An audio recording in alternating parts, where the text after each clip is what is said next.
Okay, Oval fans, we are talking Season 3, Episode 15, entitled Wicked, which aired last night. I didn't watch it live. I was actually playing Pokemon Legends Arceus, and my nephew was playing along with me, so we played that. 3 hours passed by. I'm like, holy crap. So I did watch the show last night, and I didn't mind not watching it live. I think maybe I said the same thing last week.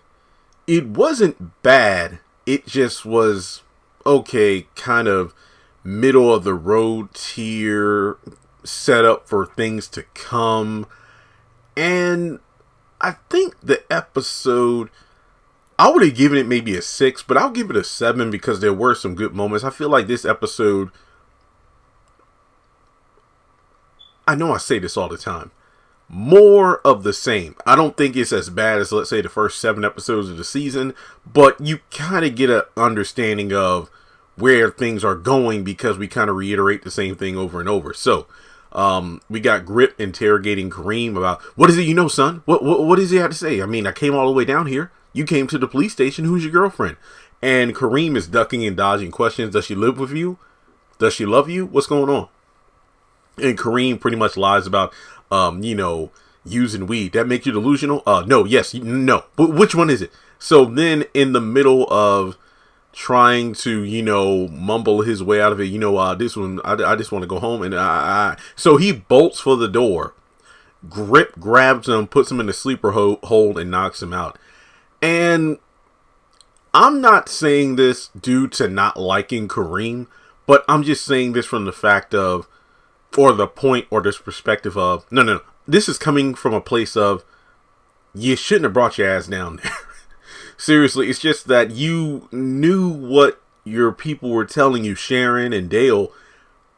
Why go to the police station with that? You literally put yourself in this position. I'm not saying he deserves to be in the position, but you had it coming. It's just like when Barry went to see the Rakadushi alone, and then he got abducted, and we saw what happened to him.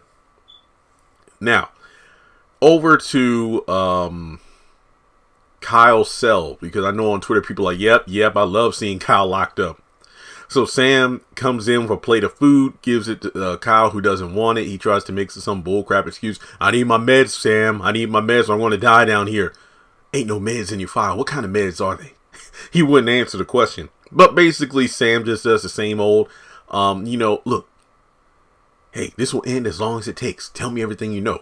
And Kyle just, regurgitates the whole, you have no idea what you're getting into, Sam. You have no idea how high this goes. This goes beyond your jurisdiction. This goes beyond the head of the president. You better let me out of here. And I ain't gonna lie, when I saw, I got a bit nervous with Sam, because of how close he was, like, leaning on the table to the cell bars because Kyle could put his hands through them. And then there was the moment where Sam put his hand on the bar, and I'm like, bro, just, I was like, Lord, please don't, let Kyle hit him with something. I don't know. But regardless, Sam just leaves. So let me go to the next scene with Sam real quick. So Sam goes over to his house. He's finally stretched out on the bed in the guest room, because I'm just so glad to see this man getting some form of sleep, because he's been running ragged for who knows how long over the past lengthy amount of episodes. But Priscilla warned him in the last episode, if you come back, see what happens. She comes in there with a huge pot of hot water. On Twitter, it's like, she got the hot grits and whatnot. Sam, if you don't leave now, I'm going to throw this on your ass. I'm going to leave you. See, look what you did to me. You made me crazy. Do you like seeing me like this? And then Sam is trying to apologize. And, okay, I see. That's why are you dressed? Oh, because you knew I'd pull something like this. That's why you got fully dressed, huh? Or you stayed fully dressed, huh? I mean, at that point, all he had was like his blazer, tie, and shoes that were, on the side of the bed. But, as he slowly gets out of the room, Priscilla starts to break down. When she puts the pot down, Sam rushes in to embrace her, and then she starts flailing around. It's like, why did you do this to me, Sam? Was I that bad of a wife? It's like, no, it's all me. It's all me. I shouldn't have done it, but I'm sorry. I love you, and I'm never going to stop letting you know that I love you, Priscilla. And then what can I do to make it up? Well, you're not respecting my wishes right now, Sam, and that's because I want you to go. I want you to go. And then like he leaves, but then he's like kind of turned around and goes, look, I could take some time off and we can get some counseling. And then her eyes almost came out of her head. Oh, now you want to get some counseling, Sam. Now you want to get some counseling. Leave. Okay. And then as soon as he really does leave, she just has a full breakdown. Okay. Taja, fantastic acting, as always. And I'm not just saying that to say it, but I mean it. But I get it. I know there are people who, and understandably so, there are people who feel for Priscilla, who feel Sam deserved to get hit with the hot water, whatever. But coming from a person who is just over this storyline, get a divorce. I mean, either get a divorce or work through it. And I hate to say it that way because I feel like I'd be a Richard in the situation where, you know, if I was loyal for decades and then I found out my wife cheated on me, which resulted into just a bucket of lies, you know, from, wait, Picky isn't my nephew. He's another relation to me. What was he, like half brother or something like that? And the fact that you cheated with my father. I mean, he effed the first lady, basically their boss to an extent. It's just so many levels of betrayal there. But I think because we've seen this so many times, and you know, the fact, oh, now you want to get counseling. But Priscilla, you tried to be counselor, therapist, doctor, friend to everybody around you, but you neglected to take care of your man. Or at least recognize his needs. So I feel like if they went to counseling, the therapist would obviously condemn Sam for what he did. But I feel like the mirror would be turned, or the mirror of blame will be turned to Priscilla. I bet she couldn't handle that. The fact that she couldn't handle somebody else pointing out her flaws and shortcomings. And again, I'm not saying she deserved to get cheated on, but I'm just saying that you have to realize you played a role in it too. The fact that you were willing to help out everyone around you except for the man or the only other person that lives in your home. You know, you went to work. You were there for Jean. You get off work. You're there for Nancy whenever she's going through something. You know, and that's not a bad thing to be friendly and helpful. But sometimes you got to make sure you're doing a self-check. Like, hey, am I checking in with my husband? Because you look at season 1, you know, Priscilla's like, oh, we got to go in there again. Oh, yeah, babe, something happened and the full staff is, you know, needed there. You know, after moving out the last president, moving in this next president and all the runaround we doing, as soon as you get home, can you come back here? Or actually, yeah, because Sam had to go in late one night. Can you come back here, cuddle, rub my feet and everything? Yeah, I got you. So Sam was taking care of her better than she was taking care of him in terms of the sexual needs. But I know it's a touchy subject and I've voiced my opinion on it several times, but I just feel like Priscilla at this point get a divorce. I mean, at least with Richard, it wasn't this extreme. And at the same time, you know, Nancy put her foot down and Richard kind of like, okay, fine. Even though, yeah, you could argue that got quote unquote resolved a bit too quickly. And then on the flip side, when it comes to Priscilla and Sam, this is in real time. Yeah, there's a difference between finding out your spouse cheated on you recently as opposed to decades ago, you know? So there's that. And I guess I could just go ahead and talk about the last Sam scene here too. But he goes over to Richard and Nancy's house, knocking on the door.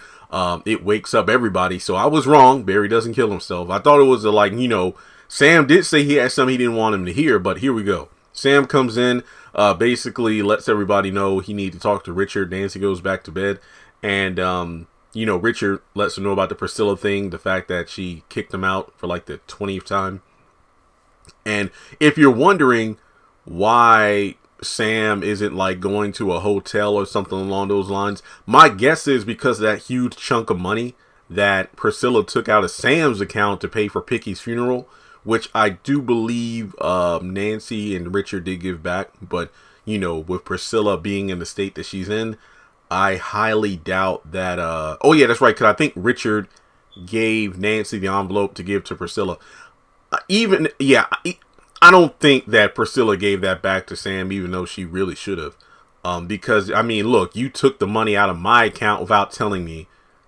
Like, Picky was my son and he wasn't. So, give me that money back and I'll get a hotel, whatever. But you just kicking me out is just messed up. And why didn't Sam lock the door to the guest room? You know, to prevent Priscilla from coming in there. Just saying. But in any case, before Sam crashes on the couch, because him and Richard said they'll talk about it, you know, later the next day, he basically gives an update on the Cali situation. And that's the fact that the FBI, you know, the man, it's just the same old, same old.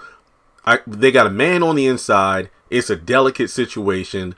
The kids in there, well, Cali is safe because she's 8 years old. It's kids who are 10 and up. Well, what? He never said, but to be honest, I think it might have to do with, you know, like sex trafficking and things like that. So, human trafficking is messed up.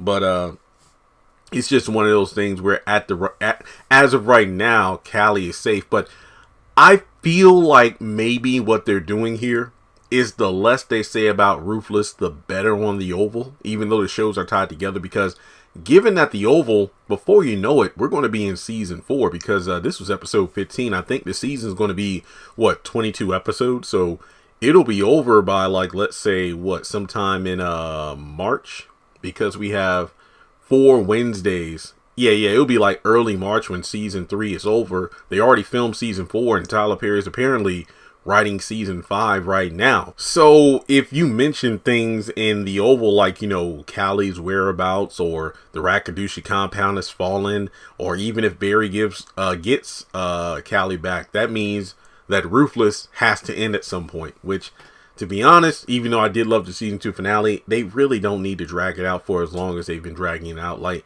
either get the girl back or not. You shouldn't have had the 2 shows intertwined so much if you really weren't going to keep up with the pacing in terms of both timelines. That's my main point there. But in any case, you know, Barry is pissed off, saying, if anything happens to my little girl, I will never forgive you. And then he leaves. To be honest, I can understand that. I mean, look, that's your child. And thankfully, Sam does talk some sense to him. It's like, look, I know you're freaking out about your daughter, and I get that, but everybody here cares too, and we're doing all we can. It's just that this is a federal investigation, so there's only so much I can do from my end.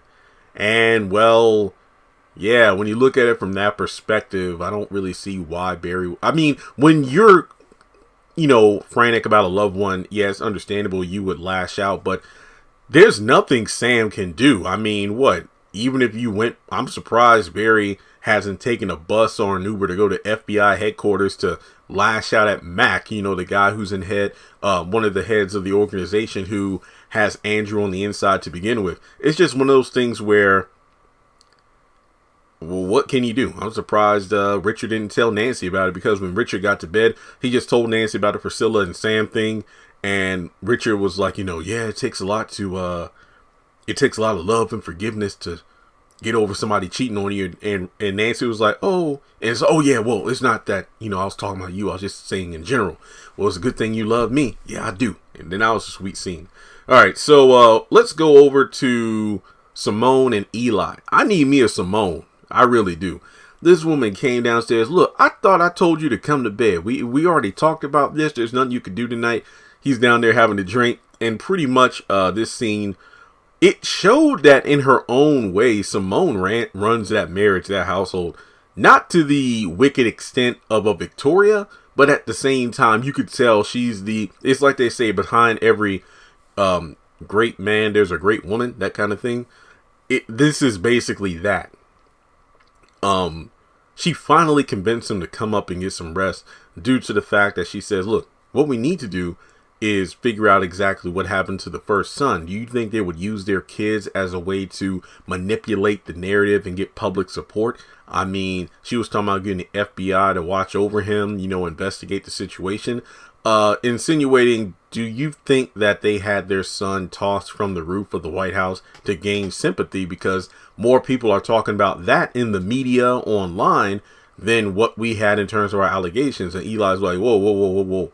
We got to slow it down. We got to make sure that's the truth, because imagine when I go to the house tomorrow and bring that up, that could be used against us in the worst way. But she says, hey, what about the daughter? We haven't seen her. No, nobody's seen her. Nobody knows where she is. And basically, we could possibly get her to work together with us, and maybe even the son too, to get the truth out of them in order to use that against their parents. And, you know, Eli's like, okay, great. Well, tomorrow I'll go to the house, but also I'll get somebody to look into finding the first daughter. Something people neglect to forget, or excuse me, neglect to remember, is that we don't know where Gail is. We just know that she's gone to like get brainwashed. I guess that's the best way to put it. Because remember, Victoria went through the same thing when she was a kid. Her mom said it. It's like, you know what, you're going to go through what my daughter went through. She was just like you when she was younger, young and rambunctious, trying to emancipate herself. And then we got her in line, right, dear? Yes, mother. How much you want to bet when and if we see Gail again, whether if she's brought back to the White House or if she gets found by the vice president and second lady? How much you want to bet she's not the same Gail? Like, I'm not talking about actress-wise and whatnot, but how much you want to bet she's not the same Gail from season 1, but she's been fully indoctrinated to her family, and this Gail is going to be well-behaved. That's the best part. That's the best way to say it. Like, her loyalty is with her parents, because you could argue, well, Gail is a strong character and whatnot, and I bet after everything she went through, she would jump at the chance to take him down. No, I bet she'll be like, look, after everything I went through, I'm not going through that again. I'm going to be on my best behavior. I have nothing to say to you people. That's what I think. That will show how, but then again, that goes back to the whole show us, not tell us. So I don't know. We'll just have to wait and see. So eventually they do go to bed. Now over at the hospital, Victoria has that, I've been at work for 5 hours. Let me look and see what time it is. It's only been 15 minutes. 45 minutes. She's pissed off that she's just sitting in the hospital. Let me see. This is one of the reasons why this episode gets a 7 instead of a 6. Victoria sitting at the bed with her legs crossed. Those toned legs. Oh, Jesus. Whew. Okay. She's basically sitting there annoyed, and she mentions, I wonder what's on TV today. I hope she doesn't give that stupid idiot the rose. So I feel like that's a nod to The Bachelor there. But basically, Hunter just can't believe how uninterested she is in the well-being of her own child. But to be completely honest, I've mentioned this before. Hunter, unlike you, Victoria has been threatened to be killed by Jason at least half a dozen times. And he tried choking her in front of you twice. I can understand Victoria not caring. But in any case, she says, you know what? We had the kids. They were good for what they were worth in regards to making us look like the picture perfect family. And with Gail gone, just want to get rid of this one too. But we're going to use him to get, our power back and narrative back on the White House. And look, didn't my plan work? Spun the story. And he even complimented her. It's like, you did a good job. You're wicked. Well, have to pay my compliments to the devil. Oh, this is coming from the devil himself. So their banter, I really did love the scene, because it's been quite a while since they've just been sitting and going at it back and forth in a subtle way. It wasn't over the top. Nobody was throwing anything except when Victoria slammed her purse down on the bed. Victoria, what? He can't feel it. Plus, I need to do my makeup. But basically, she says, fine, I'll stay a little longer. And Hunter's just like, okay, I'm going to kill Eli, Matt. Well, he says this to Donald later, but basically there's a summit coming up that he can't go to, obviously, due to his son.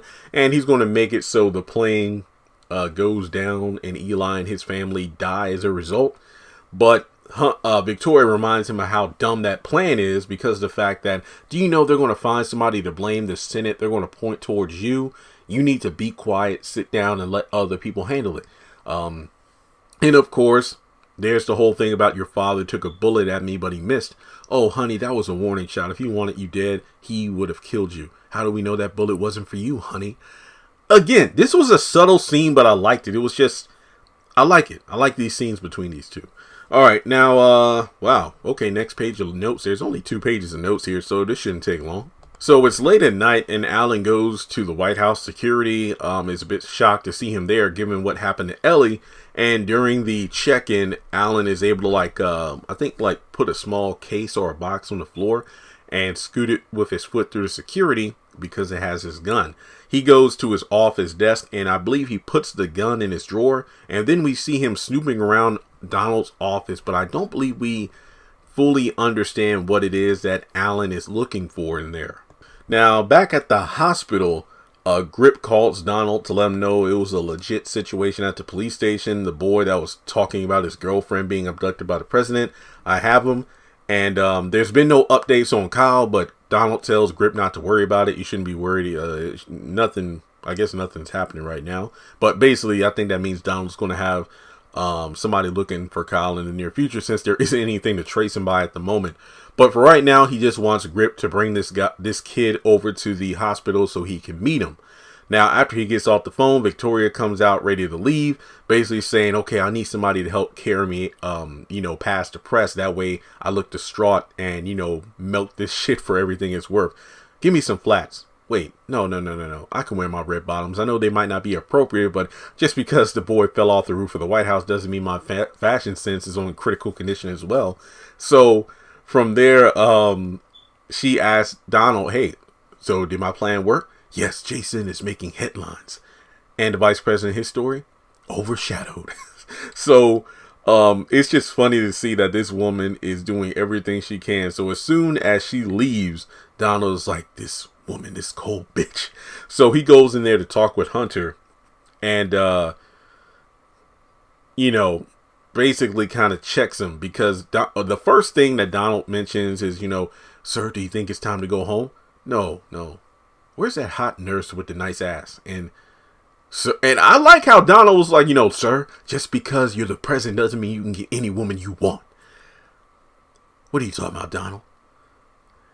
Well, that pharmacy girl, her boyfriend went to the police to report an abduction. And then, just like with Victoria, he basically mentions how he wants Eli, his wife, their kids, Max, Bobby, all dead on their flight to the summit. I think he even said something along the lines of, I want to fill that plane up with all their enemies.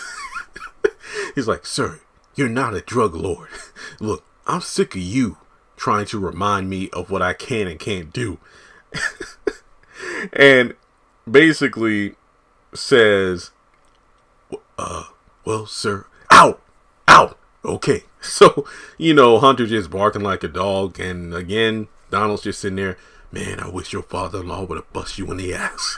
All right, so we shift gears to the next morning, and Bobby sneaks up on Max with a gun, and Max is like, you gotta be quiet in that, big guy. And just the banter between these two are what keep me in the show. Just their back and forth banter. Hence why I'm like, if these fools get a spinoff, I'm going to lose it. I mean, think of it this way. It's possible. Sisters has spun off 2 shows. Bruh and the upcoming Zatima series. You got Ruthless from the Oval. Maybe Tyler will do another one. But in any case, Bobby sneaks up on Max, sits on the couch with him, and basically, well, I'm surprised you're able to get them sleep last night with all that noise going on. And before Bobby can even say, well, Bobby, look, will you please not do the third person thing? Why not? I'm Bobby, baby. What does that even mean? But in any case, Max is looking up, online their clearance to the White House, and it's still active. So they're able to pretty much go in the White House if they want to. And Max is just obsessed over Kyle.